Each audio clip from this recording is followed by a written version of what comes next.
Good evening, everyone.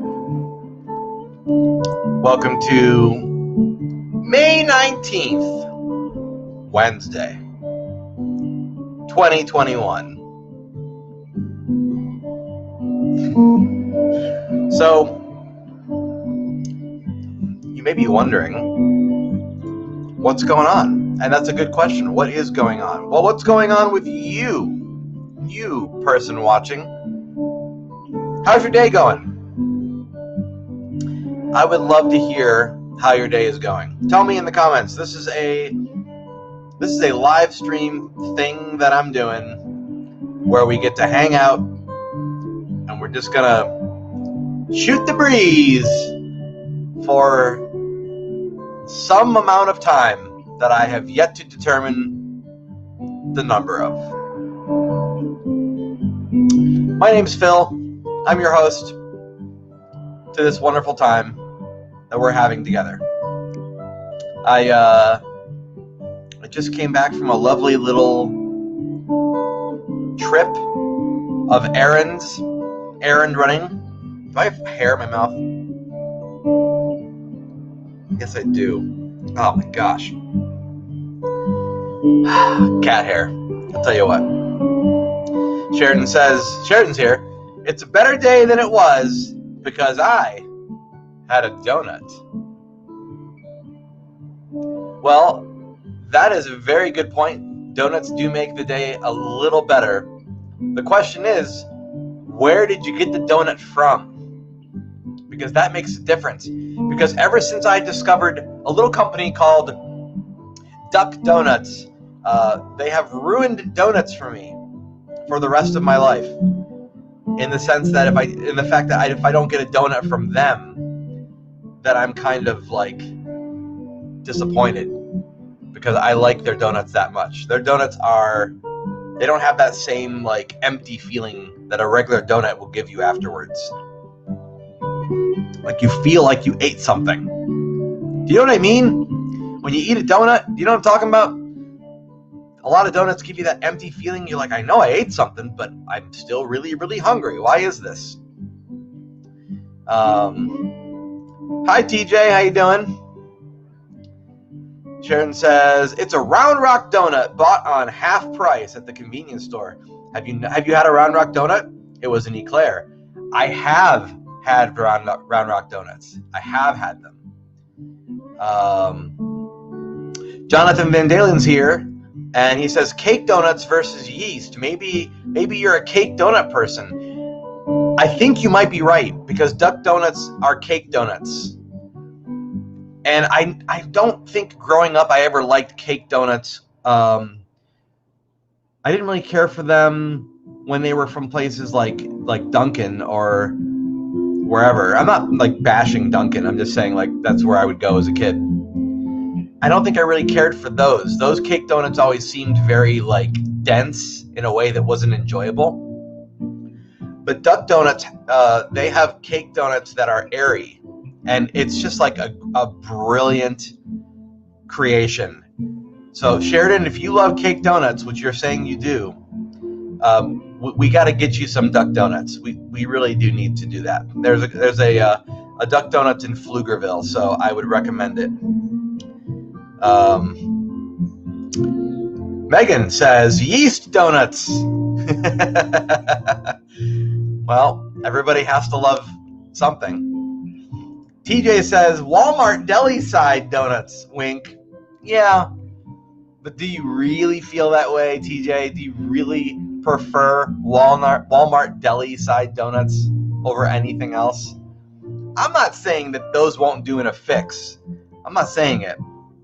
Yeah, Sheridan, you should not only try them, but I would love to see you make another food review video. Sheridan has years ago made some really wonderful food review videos, and I would like to see her do more food review videos. And I think the cake donuts at Duck Donuts would be the proper place for her to do that. John says, I like the deflated air texture of Krispy Kreme. There is a positive to, I think, every donut. And at the end of the day, you just got to pick the one you like the best. I'm going to admit something that I probably shouldn't admit to. You know those little tiny round chocolate donut holes or whatever? Those mini chocolate donuts that are from like Little Debbie or whatever?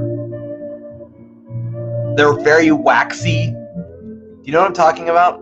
I don't buy them really very often, but there's a weird moment in time where I will just get a hankering for those, and I just have to go buy a bag of those. Then I will just like slam like 10 of them. I don't know. I don't know why I like them. I know they're gross. Megan says Walmart glazed donuts are actually pretty good. Okay, I don't think I've ever had them, so I will have to go and try one and tell you. Sheridan says, oh, thanks, maybe I will. Well, you should let me know when you do. Hey, Anthony DePaula, how you doing? Anthony says Dunkin' marble donuts, though vanilla and chocolate drizzle, not the other way around. So not chocolate with vanilla drizzle. I don't think I've ever had a marble donut before. Jonathan Van Dalen says, nostalgia is a powerful thing. It is. It makes you want to eat silly things like waxy chocolate donuts. And I'm going to tell you, you're probably right. It's probably because I remember eating them as a kid. It's probably that. TJ says, I only buy from Walmart because it's been so long since I've been to a Dunkin', even Krispy Kreme. Now, why did I think Krispy Kreme was located inside of certain stores? I think Krispy Kreme is in Target now. Am I saying that right? I feel like I've seen Krispy Kreme, not like they're making them fresh there, but there's like a little cabinet there where they have Krispy Kreme inside of Target. I feel like I've seen that. Hey, if you're just tuning in and you're watching, thanks for watching. And you may be wondering, why am I talking about donuts? I don't know. I didn't have a plan for this broadcast. I just decided I wanted to talk with you guys before I went and made myself something to eat for dinner. Megan says, they do sell them on grocery shelves now. Not as good as fresh. Yeah, I mean, they're not going to be as good as fresh, but it is kind of nice to see them in grocery stores, I guess. If you don't have a Krispy Kreme near you, it's something. Sheridan asks, how's the editing going? Well, I'm so glad you asked that question, Sheridan. It's going quite well. I am in the process of editing interview number 14. And that is, interview number 14 is probably going to be the last of the long interviews that I do. I say probably because I don't know. But that interview took me 2 hours. It was a 2-hour recording session. And I'm in the process of chopping it down and incorporating it into the film right now. So that's going very well. I have another interview coming up on Friday, which I'm really looking forward to. And then there's another one that I'm waiting to schedule. So we'll see. We'll see how many there are going to be in total. It's looking like somewhere in the 16 to 17 realm. It's looking like that. But you never know. There might be some surprise people that drop in. So your question of how many interviews total, I don't know. I don't know. I'm at a point now where I have enough stuff, footage-wise, interview-wise, that I could make the film and I wouldn't need anybody else. That being said, there were other people involved in the show that are people I would love to talk to, and I would love to incorporate them into the film. At the point that I'm at now, every time I add somebody else in, unless I want the film to just exponentially increase in length, I have to remove things that people have already said. So now I'm doing this thing where I'm kind of looking to see who said it best, and then remove whatever isn't as good. It might still be good and valid, but from an entertainment value, that's what I'm working on right now. So currently I have in the can 14 interviews. I will have number 15 on Friday. Very soon I will have number 16. and possibly number 17. 17's a question mark. We'll see. Like a relief sculpture. Yeah, like a relief sculpture. Yeah, making this film has been unlike any other filmmaking experience I've ever had. I can safely say that. I've never done anything this style, really, and I've never done it in as large of a scope and scale. And it's kind of interesting to think, what would I do if I did it again with another subject matter? Would I do it the same way? Like, I've been thinking about this recently. Is the way that I'm making this film going to become like a fingerprint for me? In other words, like if you watch a documentary from me, is it going to have the same feeling as every other documentary from me? And I don't know that yet, but that's something I've been really thinking about. TJ asks, what's the goal on the length of the film, time-wise? The goal was somewhere in, well, to be fair, to be honest, there wasn't a goal. The goal was to tell as long of a story as I needed to tell. As it stands right now, the film is slightly over 2 hours, including the credits. I'm going to get to a point where I start really looking at it and asking myself, what can I remove? But if I'm being honest again, there's not a lot that I'm seeing right now that looks like I can remove it. And some people have been expressing their hesitancy to me about that length of film. And I don't really care. Because I feel like if it's entertaining and it happens to be 2 hours or more, then that's what it happens to be. I'm not going to release it as a series. Someone asked me if I was going to do a documentary series. I think if you're going to do a documentary series, you have to go into it with a certain level of knowledge ahead of time that you're making a series. Because to me, documentary series, they always feel episodic. They don't feel like, oh, they just stopped at the next part of 20 minutes, and now when we watch the next one, it's just going to like keep going. I don't feel like they do that. I feel like they do these recaps, or they structure it in a way where it feels like, oh, that's a complete chapter. And I didn't structure it that way from the get-go. So for me, I don't think I can do that. Sheridan says, so how long are you expecting the overall film to be? I don't know. I expect not to exceed 2.5 hours. I expect not to exceed that. But what I'd like to do once I'm done with the interview process is to start going in and like pulling it back wherever I think I can pull it back. Not for the sake of pulling it back, but if I feel like this is feeling redundant, let me pull this back. And then just do that as much as I can.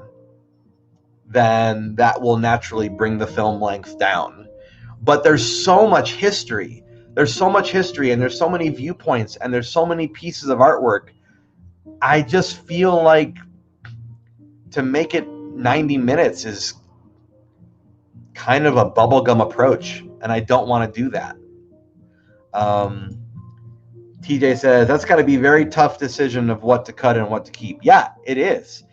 And I find myself, it's forcing me to ask myself, how important is this thing this next person is saying? Is it relevant to the subject? Has it been said by somebody else already in this film? And is it entertaining? And sometimes if it's entertaining, like really entertaining, that can sort of, you can ignore the first 2 points. You can be like, well, we can repeat ourselves because this particular thing that this person says is like really entertaining. Or you keep the entertaining one and the other person that said it similarly, you just remove that. But I'm literally making a film out of like seconds, 3 to 5 seconds. And to think that I have over 2 hours of mostly 3 to 5 second clips, it's just kind of mind-numbing. I never would have thought I would have gotten this far. I remember setting out on this project thinking I'm going to get 45 minutes, if that, 45 minutes at best. And then I was like, well, maybe 90 minutes is a good goal. 90 minutes is a pretty reasonable goal. And then I told myself, I'm not going to look at the time. I'm just going to go and make what I'm making, and then we'll see where it ends up. And that's how I ended up going past 2 hours. But I think when all is said and done, and I have it all in there, and I sit down and I just watch it, straight up watch it, I'm going to feel where there's a lull. And if I have to cut something, I'll cut something. But I don't want to leave anybody out. That's the problem. I have this very completionist mindset about it, where I know how important these facts are, and I want these facts to be included because they're important. So then in my mind, I'm like, well, I really shouldn't be excluding things just because of time. But if it gets boring, that's of course a problem, right? And then I think to myself, yeah, but there's a lot of movies that have low points. It doesn't mean that those points are bad. It just means they're, you know what I mean? There's something being lower. You can't run on all cylinders for 2 hours. You know what I mean? That sounds like it would be emotionally exhausting. So having something slow down a bit, but not be boring, that's not a bad thing. It's just a different pace. And I kind of think of it like a song, you know? A song is not going to be only the bridge, or only the chorus, or only the verse. It's going to be verse, bridge, chorus, you know? And then maybe second verse. And all of those parts of a song feel differently. They don't all feel like the chorus. So that's why I'm looking at it okay, don't worry if it doesn't feel constantly at this level of high energy. It doesn't have to feel high energy if it's still entertaining. So that's sort of where my head's at right now. Sheridan says, what if you made each full interview an episode and also made a shorter highlights reel? Could be better for SEO. I will say this as politely as I possibly can. I don't care about SEO. I don't care. And I'll tell you why I don't care. I don't care because it doesn't apply to this. And here's why it doesn't apply to this. There are things in this film that are not in any other film that has been done on this subject. And I know this for a fact. And so to me, that alone is going to draw people to it. Whether or not I did a good job, just the fact that I have stuff in there that has not been seen anywhere, I think that's going to draw people in. So I'm not really worried about SEO. I already have the majority of the work done. So to go back and to make each full interview into an episode, I would be starting over. I'd be starting from scratch. And I don't think I'm going to do that. I think what I would probably do is maybe once the film is done, maybe go back and ask some people who I had a really good interaction with if they would like to come on and do an episode of Stay Tuned. I could see that happening. Sheridan says, audience retention is important on YouTube, though. They can click off a lot more easily than they can walk out of a theater. So many things to consider. Yeah. And I'm gonna be brutally honest. I respect what you're saying, and I respect that aspect of it. I'm literally making a film that I want to be proud of. I'm not worried about that, because here's the thing.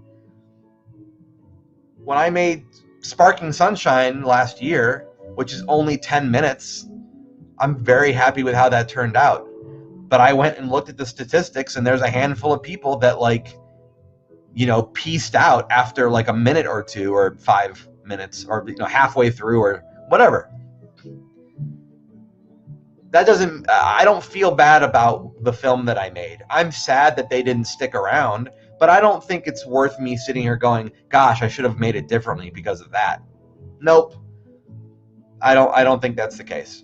And I feel like there's plenty of things out there that I don't see the quality in, but they have millions of views for some reason. So I don't think it's a good idea to cater so much to the audience. I personally I don't. I don't personally think it's a good idea. It's my opinion. If those of you watching have a different opinion, that is okay too. Everyone's entitled to their wrong opinions. No, I'm kidding. A buddy of mine says that. A comedian friend of mine out in California says that. No, but seriously, everyone's entitled to their opinions, and I understand all the different vantage points. I get all the viewpoints. I totally understand it. It's not fulfilling for me to make content based on if I think somebody's going to stay and not be able to click. I can't predict that. There's no way I can predict that. Megan said, I think we already know the quality of work you create and need to trust what you know is best for this film. Well, thank you. I appreciate that. I would hope that that's the case. I can tell you, after watching the footage I have 1,000,000 times, it feels, I can tell you that by now, I've seen this stuff enough that you would think I would be tired of looking at it. And most days, I'm not tired of looking at it. And that gives me a lot of optimism, because if I'm not tired of looking at it most days, and I've seen it so many times, that gives me hope that somebody who's never seen it will be willing to watch it most of the way through. I hope all the way through. I hope. But I'm not a big believer in art by committee. And I feel like getting a lot of audience reactions and then using that to color what you do, or to shape what you do, I feel like that is art by committee. And if I really wanted to know what those people out there wanted to do in film, I would ask them to go make a film. I wouldn't go and try to duplicate what they think is good. I also believe people don't really know what they want sometimes until they see it. And then they go, wow, I didn't know I wanted this in my life. I did not know that. I would not have been able to have predicted that. So to me, there's always that element of, you may create something that's special to you, and you put all of your energy and heart into it, and you may have made something that the rest of the world didn't know they were missing out on. So what do they know? I mean, I respect the audience, but I respect them to a degree. You know, I don't need to go to a restaurant and tell the chef how to make the dinner that I'm going to order. I'm going there because I trust the chef to make a dinner that I'm going to enjoy. And that's kind of how I view filmmaking and comic book making and all that stuff. Like, if someone doesn't like what I do, they don't have to like it. They can go find something else. That's fine. I'm not going to be upset about it anymore. I used to get more offended about that stuff, and now I'm just like, how could anybody expect people to all unite and have the same opinion about something? How? There's just no way. We all come from such different backgrounds, and we all have such different preferences and tastes. So, you know, it's just like, do what you love, man.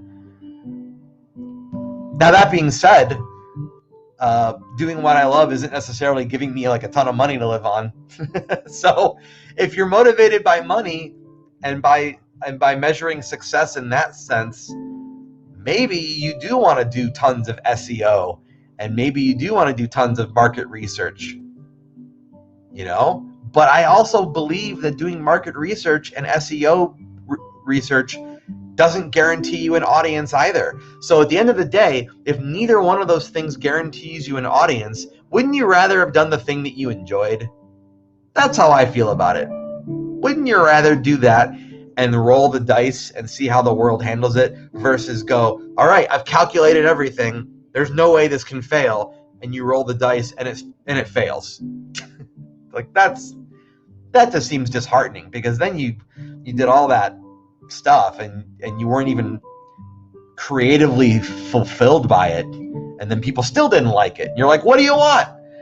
I gave you what you wanted and you still didn't want it. That's kind of how I look at it. So for those of you who have just popped in, thanks for watching. Thank you for putting a heart or a like. If you're watching on YouTube, thanks for the thumbs up or the comments or both.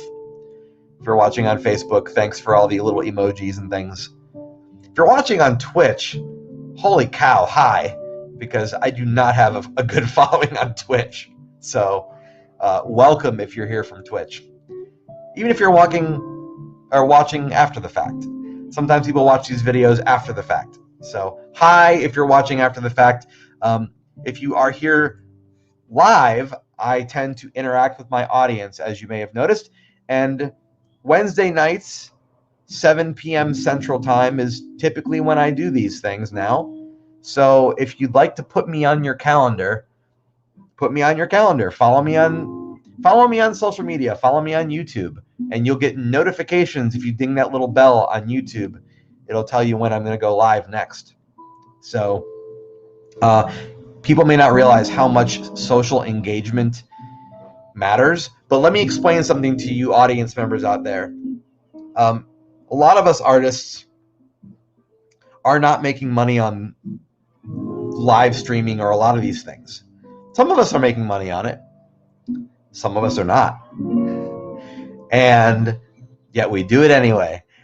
So if we're not getting monetary compensation, the only other way that we can gauge if anybody cares is if you engage socially. So that's like commenting or liking or sharing or subscribing. All of those things are free to do, and they add up over time. I will tell you. This music I'm playing has, I think, rain, the sounds of rain, and it weirded me out because I looked up outside my window to see if it was raining. It's been raining all week, and I was like, huh, did it start raining? I don't think it did. I think it's raining in the music. So there you go. I just got fooled by the music I'm listening to, and I chose it. So how's that for you? So anyway, we are in mid-May-ish, mid to late May. Well, it's still mid-May. Those of you who've been here asking me questions about the film, I will tell you that I'm aiming for a mid-July release. That's what I'm shooting for. I'm not promising a release date at this point because I'm still working on it, but things are moving pretty quickly now. And I have this kind of added speed behind everything that I'm doing. And it's pretty exciting. So I feel like by the end of this month, by the end of May, I'm going to have a really good feeling about how much is left to go. And I think June is going to be spent doing a lot of just general cleanup stuff, post-production, color correction, sound correction, subtitles, I don't know, closed captioning. So that's what I think. I think June is going to be spent doing that. I don't know, but I think that. Probably soundtrack stuff. Anyway, that's kind of where I'm at with it right now. I'm hoping to wrap up photography, principal photography, all that good stuff. I'm hoping to wrap that up this month, and then sort of start winding things down and perfecting them over the course of June. So, by the end of June, I might be like, cool, I was able to shave 20 minutes off this thing. Maybe. I don't know. We'll see. Yeah. I think that's, I guess while I'm at it, while I'm taking a break in that conversation, I will tell you guys, if you're curious about what's happening with the film or with any other things I'm working on and you'd like to be in the know, there's a couple ways you can be doing that. A number of them are free. One of those things, thank you, Megan. Megan just jumped in and said, and donate to the GoFundMe to help support the film. Yes, please. I have a GoFundMe going. It would be really helpful if people would help with that. I I haven't been advertising it as voraciously as I did the Kickstarter, not because it isn't important, but because I'm trying to make the film. But that doesn't make it any less important. So ways you can support and follow this film and other projects that I do is you could go to patreon.com and /Filmaki, and that's right here. There's that link. You can follow me there for free. Sometimes I will give free updates and things like that. You can also pay as little as like $1 per month, and that helps me keep the lights on as well. It all helps. If I had 1,000 people doing that at $1, things would be pretty darn good right now. So you may think $1 doesn't go very far, but $1 does go very far, especially when there's a lot of people doing it. Then there's the free newsletter that I put out every now and then. And that newsletter, if you want to sign up for it, you can either reach out to me directly and say, hey, Phil, here's my email address. I'll go ahead and, I want to get that newsletter. Or you can simply go to my website, which is filmaki.com. And there's a little news tab at the top of the screen. And you can sign up for the newsletter right there. You can also subscribe to me on any social media platform, pretty much. I'm not on TikTok anymore. Yeah, you can subscribe there too. TJ says, or asks, I should say, curious, do you have a lot of support from Austin Film Network Mixer? It's been years. Not sure if they still do that. Will you premiere it there as well? I have people who are supporting me by sharing my posts and reaching out now and then and asking me, if I need anything, if that's what you mean. I'm not getting like sponsored by any organizations in Austin. No one is like, there's no company saying we're going to give you like $5,000 and we want to have our name in the credits as one of your supporters. I don't have anything like that. But if I did, I would gladly put their name in the credits. I don't know. Does that answer your question, TJ? I guess just let me know. But yeah, I don't have a lot of like financial support in general. That's why I ran the Kickstarter. That's why I'm running the GoFundMe. That's the whole reason. I just started the GoFundMe a week or so ago, and there's not a lot of love there. I'm going to be brutally honest. It's not getting any attention really. So I may have to start promoting that more. But I don't love fundraising. That's the reality. I know people have told me that I'm like good at it and that I get results, and that's fine. And there's part of me that appreciates the act of all of that. But I don't really want to spend my time fundraising. I don't have anything. I don't have a problem with it. I just don't want to spend my time doing it. I really just want to like make the work. And unfortunately, when you're independent, you have to raise the money and make the work. And that's just part of it. TJ says, yes. Okay, so the answer to your question, is anybody in the local film mixers supporting me financially? No, they are not. I don't know that that's a thing that they do, though. I don't remember hearing that any film organization does put money up for filmmakers. To my knowledge, they were just creating a resource of people to come together and network. And maybe there would be connections that would come from that. And I believe those organizations are also donation centric.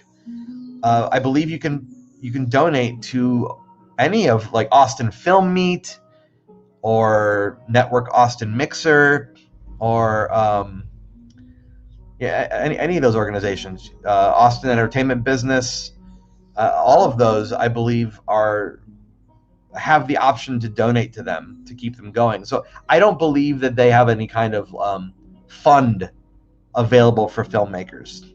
Now, I'm sure that the city of Austin or somewhere around here has a grant, and if I had a lot of experience writing for grants, I would probably be asking for money for that.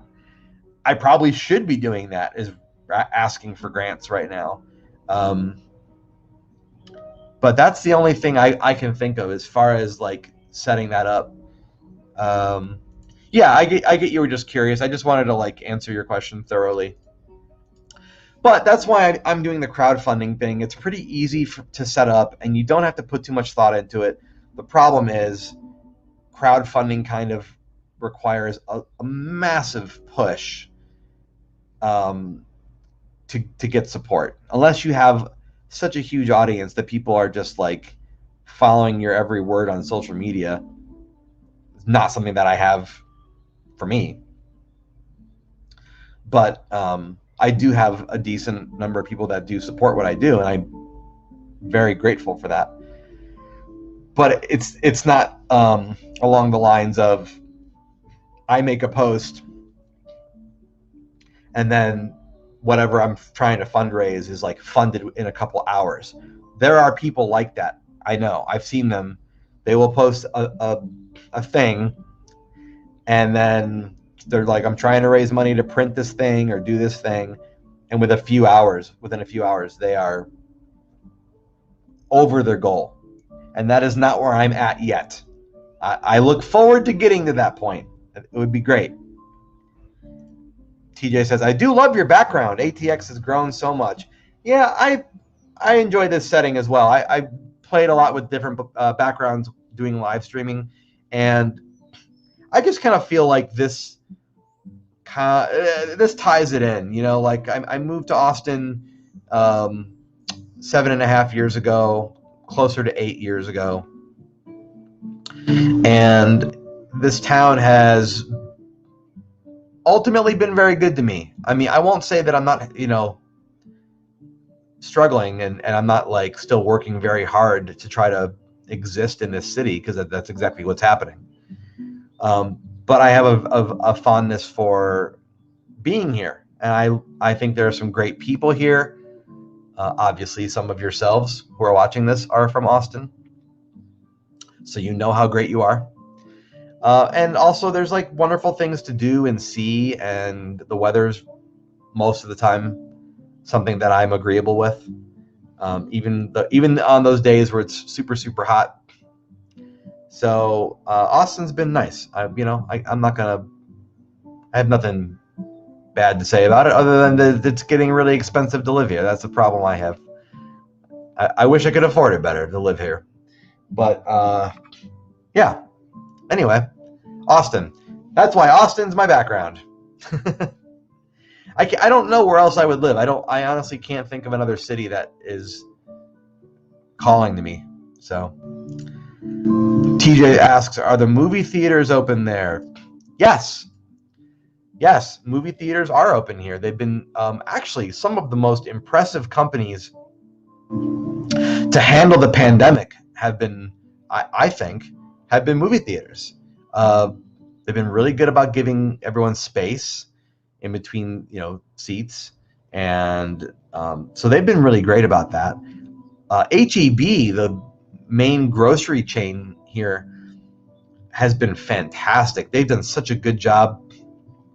Seriously, I was so impressed this whole last year with just how well H-E-B rolled with the punches and did their part to make sure people weren't hoarding items that they did not need to be hoarding, to make sure that they kept a population control inside their stores, so you didn't have any dangerous scenarios popping up. Just really good stuff. So I've been impressed. The companies I think that handled the pandemic the best showed a lot of resilience, and I really do respect that. I think it's really great how well they've done it. They've bounced back. So, hey, before I forget, tomorrow night, I've got a buddy, speaking of people who are great and who live in Austin, I've got a buddy named Brandon Boggs. Brandon Boggs does a live stream show on Thursday nights, and he has a channel on YouTube called Tech Chomper. Tech, like technical, chomper, like he eats it up. And he does like product reviews, and he answers your technical questions. He's a great guy. He's very enjoyable to listen to, and he's got an amazing beard. His camera setup is far superior to my own. Very high definition looking setup. So if you want to watch a very crystal clear, easy on the eyes, fun to listen to kind of guy, check out Tech Chompers channel on YouTube, and check out his live stream on Thursday nights at 7:30 p.m. I'm sorry, he moved it to 7:30 to give everybody a chance to come home and wind down. So 7:30 p.m. Central Time. FYI. TJ says, I know it was off topic, just was curious. No, I don't think movie theaters are off topic at all, actually. I actually thought you were asking me if I was going to put my documentary in movie theaters. That's how my brain read that. And I was like, I wish. Maybe, but maybe. Something I'm thinking about is maybe doing the film festival circuit with this documentary. I might. I have not decided yet. It's going to depend on a lot of things. But if it does happen, I will let you know. Yeah, it'd be really cool to get this film on the road, so to speak, and make sure that people could see it. I think that'd be really, really great. So we are 42 minutes into this recording. I did not necessarily plan on how long I was going to be doing this live stream tonight. So usually I go for an hour, but sometimes I don't. If there's not a lot of people out there watching, and I feel like I've run out of things to say. So in the back of my mind, I'm formulating a plan for dinner right now. That plan is sounding better and better. And so unless anybody else has any more questions or comments for me to interact with, I will probably sign off. I'll give you the next 60 seconds to type something in and let me know. But thanks for being here tonight. Thanks for watching. I genuinely appreciate any and all support, whether it's likes or subscribes or shares or monies. Any of those things, I thank you all for, and I accept graciously. And thank you, Megan, for watching. She says, thanks for sharing updates. You're welcome. I thought it was a good time to do that. Thank you guys for watching. Have an excellent rest of your evening, and I'll see you next week.